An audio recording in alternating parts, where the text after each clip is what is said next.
యేసుక్రీస్తు నామమున క్రిస్మస్ సందర్భంగా దేవుని మందిరంలో కూర్చున్న మీ అందరికీ క్రీస్తు నామాన్న వందనాలు. వీడియో చూస్తున్న వారికి కూడా క్రీస్తు నామాన్న వందనాలు. ఒక మంచి మాటని దేవుడు రాసిన గ్రంథంలో నుంచి విందామండి. పాత నిబంధన గ్రంథము న్యాయాధిపతులు 3వ అధ్యాయము 9వ వచనము ఒక్కసారి చదువుకుందాం. ఇజ్రాయేలీలు దేవునికి మొర్రపెట్టగా యెహోవా కాలేబు తమ్ముడైన కానాజు యొక్క కుమారుడగు ఒత్నియేలును రక్షకునిగా ఇజ్రాయేలీల కొరకు నియమించి వారిని రక్షించెను. బాగా వినాలి. భూమి మీద రక్షకులు పుట్టుక జరిగింది. బైబుల్ ఏం చెబుతుందంటే భూమి మీద మనుషులను రక్షించటానికి రక్షకులు ఒకనాటి తరము నుండి క్రీస్తు వరకు పుట్టుకొచ్చారు అని బైబిల్ చెబుతుంది. భారతదేశంలో ఉన్న ప్రజలను రక్షించటానికి నేవీని, ఎయిర్ ఫోర్స్ను, ఆర్మీని కూడా మన రక్షణ, మన దేశంలో ఉన్న ప్రజల రక్షణ కొరకు, మనందరి రక్షణ కొరకు ఎలాగైతే ఈ దేశము ఏర్పాటు చేసిందో ఉంచిందో అలాగే భూమి మీద బ్రతుకుతున్న మనుషులను రక్షించటానికి దేవుడు కూడా రక్షకులను పుట్టించాడట. అది పాత నిబంధన గ్రంథంలో న్యాయాధిపతుల్లోని రాయబడి ఉంది.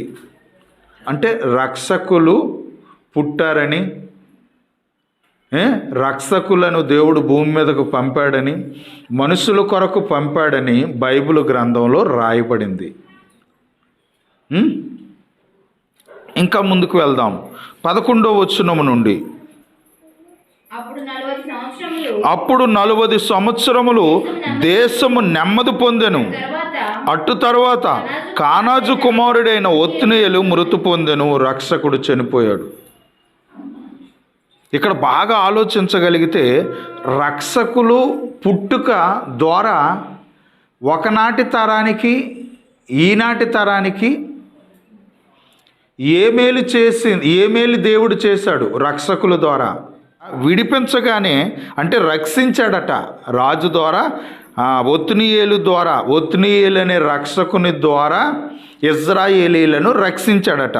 రక్షించగానే రక్షకుల ద్వారా వచ్చిన మేలేంటి, మంచి ఏంటనంటే రక్షణ దొరికిందట. దానితో పాటు ఇక్కడ ఏమంటున్నాడంటే అప్పుడు 40 సంవత్సరములు దేశము నెమ్మది పొందెను. ఇజ్రాయేలీ దేశానికట నెమ్మది వచ్చిందంట. అంటే రక్షకులు పుట్టుక వలన నెమ్మది దొరుకుతుంది. బాగా వినాలి. రక్షకులు పుట్టుక వలన మనకి ఏ మేలు జరిగిందంటే నెమ్మది.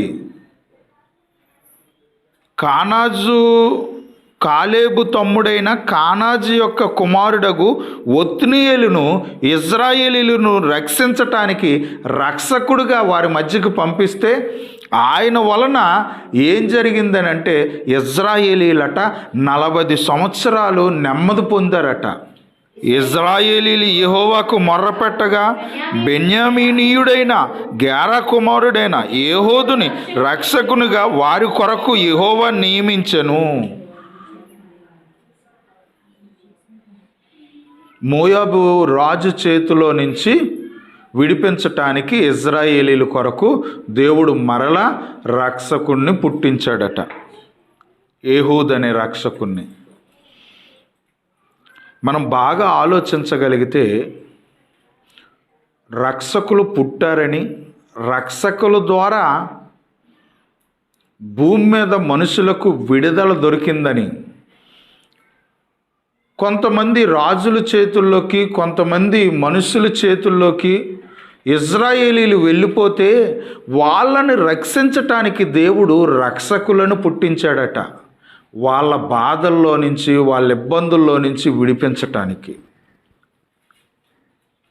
అలా మనం నూతన నిబంధనకు వచ్చామనుకో లూకాసు వార్త 2వ అధ్యాయము 10వ వచనము 11వ వచనము చదువుకుందాం. అయితే ఆ దూత భయపడకుడని ఎవరితో అంటుంది? గొర్రెల కాపరులతో అంటుంది. ఇదిగో ప్రజలందరికీ కలగబోవు మహా సంతోషకరమైన సువర్తమానము నేను మీకు తెలియజేయుచున్నాను. బాగా వినాలి. గొర్రెల కాపరులతో ఏం చెప్తుంది?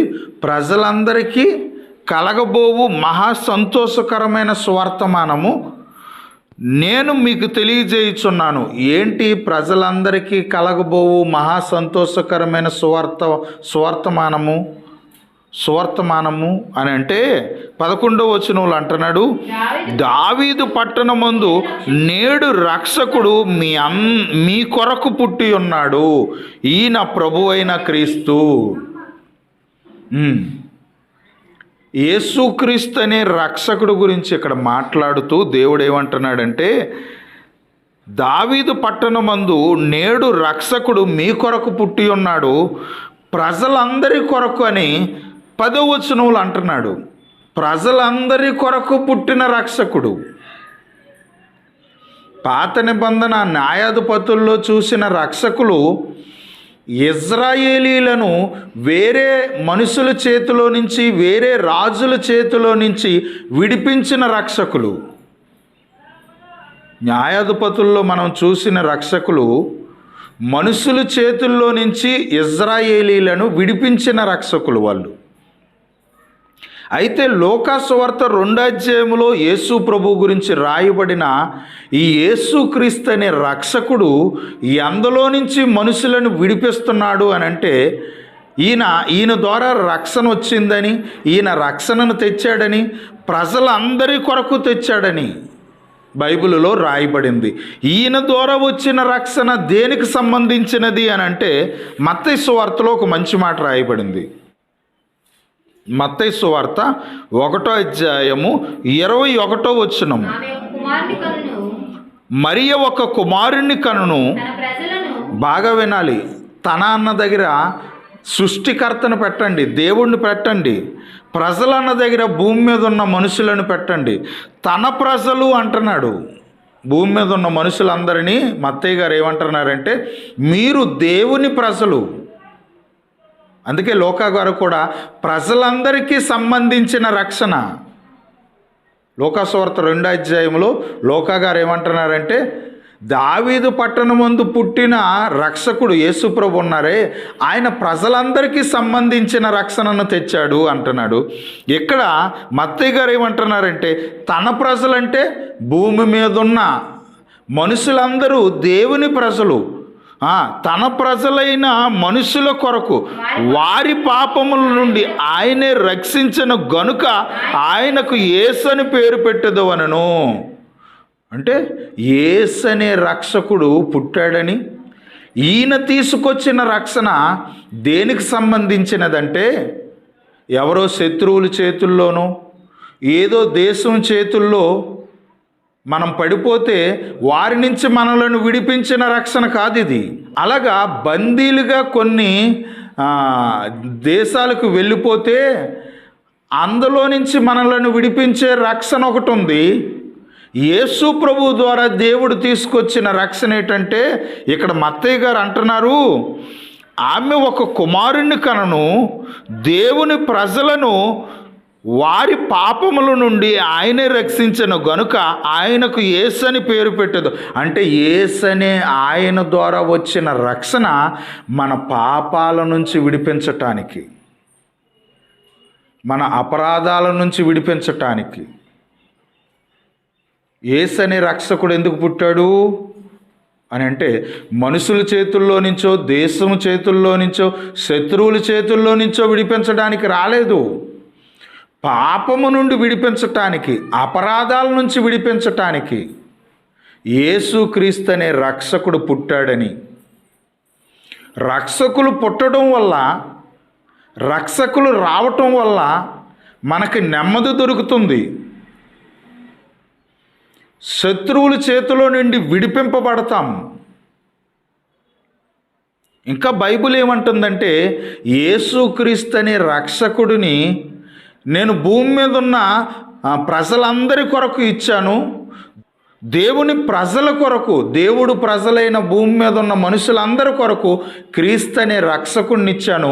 ఈ రక్షకుడు ద్వారా మీకు వచ్చిన రక్షణ ఏంటంటే, మీ అపరాధాలను పాపాలను తీసివేసేసి, బాప్తిసం ద్వారా కడిగేసి, మిమ్ములను పరిశుద్ధపరిచే రక్షణ, సాతాను నుండి విడిపించే రక్షణ, మిమ్మలను దేవుడి చెంతకు తీసుకెళ్లే రక్షణ, పరలోకాన్ని మీకు ఇచ్చే రక్షణ యేసు ప్రభు ద్వారా వచ్చిన రక్షణ.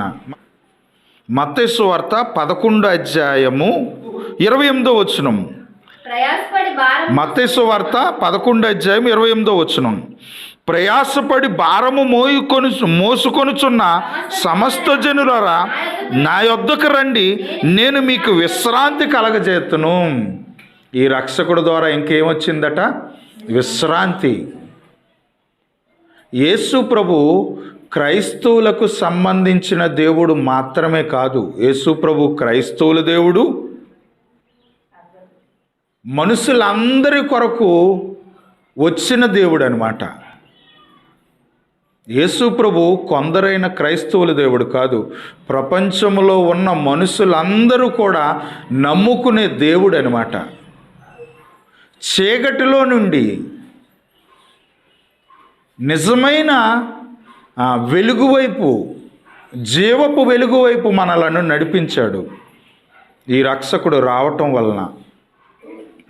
యోహాను సువార్త 3:1 నుండి చదువుకుంటున్నాం, 3 వరకు. అతడు రాత్రి అందు యేసు యొద్దకు వచ్చి, బోధకుడా, నీవు దేవుని యొద్ద నుండి వచ్చిన బోధకుడు అని మేమెరుగుదుము. యేసు ఎక్కడి నుండి వచ్చాడట? దేవుని యొద్ద నుండి వచ్చాడు. దేవుడు పంపిస్తే వచ్చాడు. కొంతమంది క్రైస్తవులు తెలియక ఏమంటారంటే, తండ్రి అయిన దేవుడే యేసు ప్రభువుగా వచ్చారని అంటున్నారు. తప్పది. తండ్రి అయిన దేవుడు రాలేదు. తన దగ్గర వాక్యమైన యేసుక్రీస్తు అనే దేవుడు వచ్చాడు. వాక్యమైన దేవుడు వచ్చాడు, తండ్రి అయిన దేవుడు రాలేదు. నీవు దేవుని యొద్ద నుండి వచ్చిన బోధకుడు అని మేమెరుగుదుము. దేవుడు అతనికి తోడై ఉంటేనే కానీ నీవు చేయుచున్న సూచక్రియలు ఎవడూ చేయలేడని ఆయనతో చెప్పాను. కొన్ని మెడికల్కి కూడా అందని కొన్ని సూచక్రియలు యేసు ప్రభు చేశాడట. మహత్కార్యాలు, అద్భుతాలు. కుంటోళ్ళకి కాళ్ళు వచ్చేయడం, గుడ్డోళ్ళకి కళ్ళు వచ్చేయడం, చెవిటోళ్ళు మాట్లాడడం, చచ్చిపోయిన వాళ్ళు లేవటం, గాలిని ఆపటం, సముద్రాన్ని ఆపటం, పచ్చగా ఉన్న చెట్టు ఒకేసారి ఎండిపోవటం ఏర్లతో సహితం, 5 రొట్టెలు 2 చేపలు వేల మందికి పంచిపెట్టటం. ఎందుకంటే వేల మందికి భోజనం తయారు చేయాలంటే ఎంత టైం పడుతుంది? చాలా టైం పడుతుంది. ఆ వంట కొరకు చాలా టైం కష్టపడాలి. కానీ 5 రొట్టెలు 2 చేపలు అనుకుంటాను వేల మందికి ఇచ్చేశాడు. అది దేవుడు తోడుంటేనే చేయగలరు అలాంటి సూచక్రియలు, అలాంటి కార్యాలు. ఇలాంటివి ఎన్నో కూడా వైద్య శాస్త్రానికి అందనివి. కాలుపోతే ఈరోజు వైద్య శాస్త్రం ఎంత ఎదిగింది? కుంటుకాలు పెడుతుంది. కన్ను పోయిన దానికి ఏం చేస్తారు? పక్కోడు కన్ను పీకేసి నీకు పెట్టేస్తారు అనమాట. సొంతగా కన్ను తయారు చేయలేరు. వైద్య శాస్త్రం ఎంత ఎదిగిందంటే కనీసం తల మీద నల్ల ఎంట్రుకను పుట్టించలేరు, అంత వెనకబడి ఉంది. కానీ దేవుడు తోడు తీసుకొని చాలా గొప్ప గొప్ప గొప్ప గొప్ప కార్యక్రమాలు యేసు ప్రభువు చేశారు. అవి యూదుల అధికారి, చదువు 3:1 యూదుల అధికారి నికోదేమనే పరిసయ్యుడు సంతతికి చెందినవాడు, యూదుల అధికారి, ధర్మశాస్త్రాన్ని బోధించేవాడు, ధర్మశాస్త్ర ఉపదేశకుడు. నికోదేము ఎవరు? యూదుల అధికారి, ఇంకా ధర్మశాస్త్ర ఉపదేశకుడు, పరిసయ్యుల సంతతికి చెందినవాడు. ఇలాంటి వాడు యేసు గురించి మాట్లాడుతూ ఏమంటున్నాడంటే, నువ్వు చేస్తున్న ఈ కార్యక్రమాలు ఉన్నాయి, సూచక్రియలు, ఇవి మానవ శక్తికి మించినవి, మనుషులు చెయ్యలేనివి. అవి నువ్వు చేస్తున్నావంటే సాక్షాత్తు దేవుడు తోడుంటేనే ఇవి చేయగలవు. దేవుడు తోడుతో చేశాడని నికోదేము మాట్లాడుతూ యోహాను సువార్త 3:3 అందుకు యేసు నికోదేముతో, ఒకడు కొత్తగా జన్మించితేనే గాని అతడు దేవుని రాజ్యము చూడడని నీతో నిశ్చయముగా చెప్పుచున్నాను. అంటే కొత్త జన్మనివ్వటానికి వచ్చాడు. తల్లిదండ్రుల ద్వారా మనం జన్మించాము, అది భూమి మీద పుట్టుక. యేసు ప్రభు చెబుతున్న జన్మ నీ పాపాలను, నీ అపరాధాలను, నీ సకల దుర్నీతిని, అనేక పాపముల నుండి నిన్ను విడిపించి దేవుని రాజ్యం వైపు, దేవుడి వైపు, దేవుడుండే పరలోకానికి తీసుకెళ్ళే రక్షణతో పాటు కొత్త జన్మనివ్వటానికి వచ్చాడు ఆయన. రక్షకుడు అంటే రక్షకుడు వలన ఎన్ని మేలులు జరుగుతున్నాయి.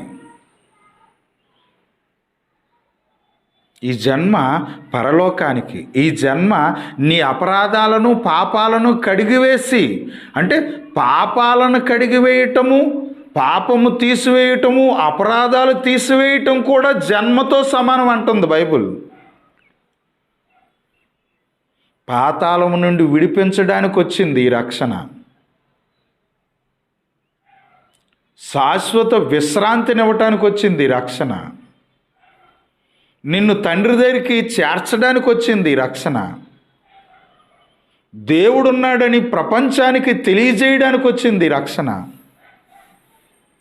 దేవుడు ఆలోచనను నింపడానికి పుట్టింది ఈ రక్షణ.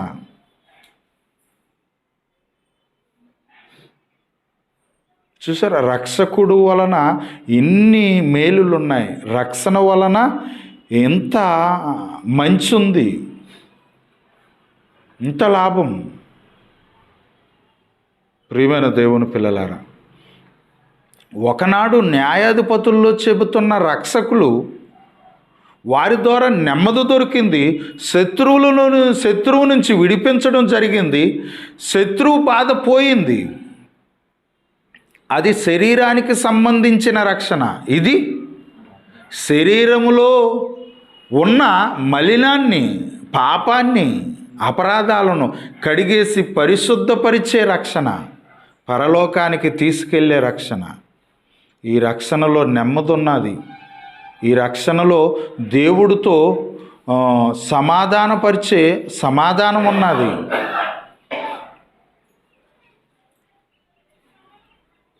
ప్రియమైన దేవుని పిల్లలారా,